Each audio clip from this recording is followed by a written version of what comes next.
वैश्विक बाजार में भारत की मुद्रा रुपए की हालात अच्छे नहीं हैं, लेकिन भारत की कोशिश है कि अंतर्राष्ट्रीय व्यापार में स्थानीय मुद्राओं का प्रचलन बढ़े। भारत और मलेशिया ने डॉलर की बजाय अपनी मुद्राओं में व्यापार करने का फैसला किया है। बता दें, भारत के अलावा भारत के साथ रुपए में व्यापार करने के लिए अब तक कुल 18 देशों ने सहमति दी है।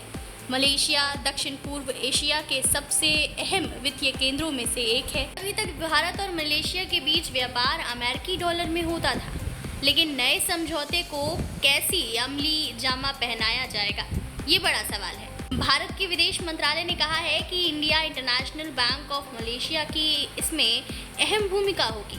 बता दें, ये बैंक कालालमपुर में है और यूनियन बैंक ऑफ इंडिया के साथ मिलकर काम करता है।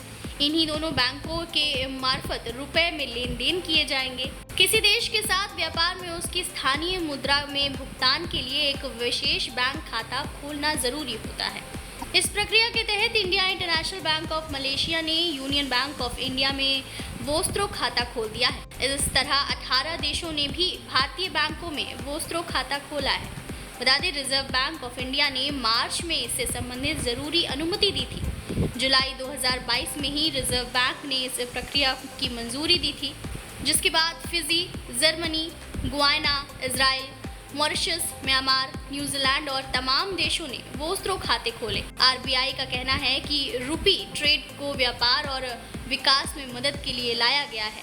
मलेशियाई अर्थशास्त्री मसीलामानी का कहना है कि रुपी ट्रेड के दोनों पक्षों को फायदा। वो कहते हैं, चाहे भारतीय रुपया मजबूत हो रहा हो या नहीं, इसकी साख बढ़ती जा रही है। रूसी जैसे देश इसे स्वीकार कर रहे हैं। इसी तरह मलेशिया भी मलेशियाई सरकार का ये अच्छा फैसला है। उनके मुताबिक अगर व्यापार बढ़ता है तो ये व्यापारियों के लिए फायदेमंद होगा।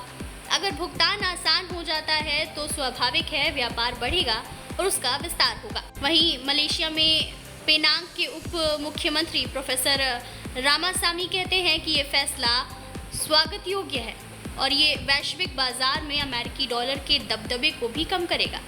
वो कहते हैं कि रूस और यूक्रेन के बीच युद्ध ने पूरी दुनिया पर असर डाला है। इस हालात में भारत और मलेशिया की पहल से दोनों देशों के बीच व्यापार बढ़ेगा और व्यापारियों को फायदा पहुंचेगा। मलेशियाई प्रधानमंत्री अच्छे विदेशी रिश्ते विकसित करना चाहते हैं।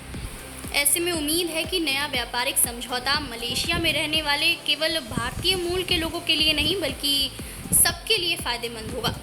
यूनियन बैंक ऑफ इंडिया का कहना है कि ये समझौता दोनों देशों को वस्तु एवं सेवाओं में एक पारदर्शी कीमत का मौका मुहैया कराएगा।